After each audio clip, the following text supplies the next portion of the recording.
This is From the South, coming to you from Caracas, Venezuela. My name is Reagan Levines.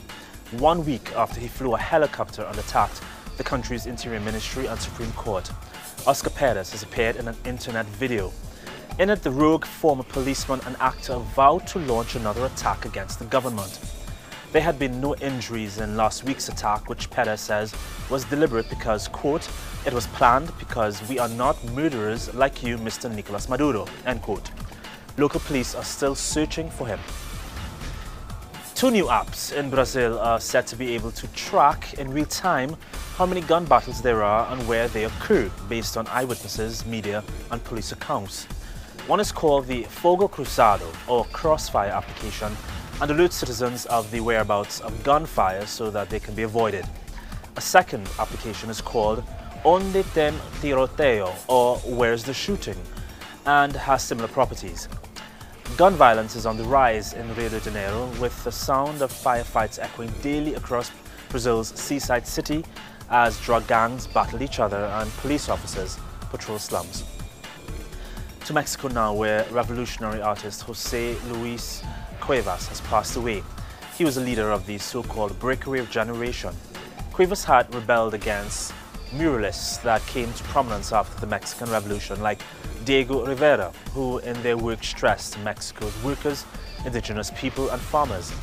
On Twitter, President Enrique Peña Nieto said CUEVAS would be forever remembered as synonymous with freedom, creation and universality. 7 people died in a high-rise apartment block fire in Johannesburg, South Africa. The figure includes 1 man who jumped to his death to escape the flame, according to emergency services. Authorities say there could be more bodies inside the Cape York building. 6 people were being treated for smoke inhalation. The foreign ministers of Saudi Arabia, the United Arab Emirates, Egypt and Bahrain have met in Cairo to weigh possible further sanctions against Qatar. The regional dispute has aroused deep concern among Western allies of the Arab states dynasties, who are key partners of the West in energy and defense. 1,000 zombies descended on the streets of Hamburg, Germany, ahead of the G20 summit. Not real zombies. The performance was all part of an event to move people and motivate them to politically engage. That's according to one of the event organizers.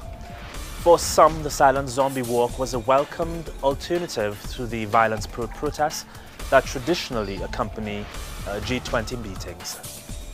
Environmental activists protested the shipment of nuclear fuel to Japan on Tuesday.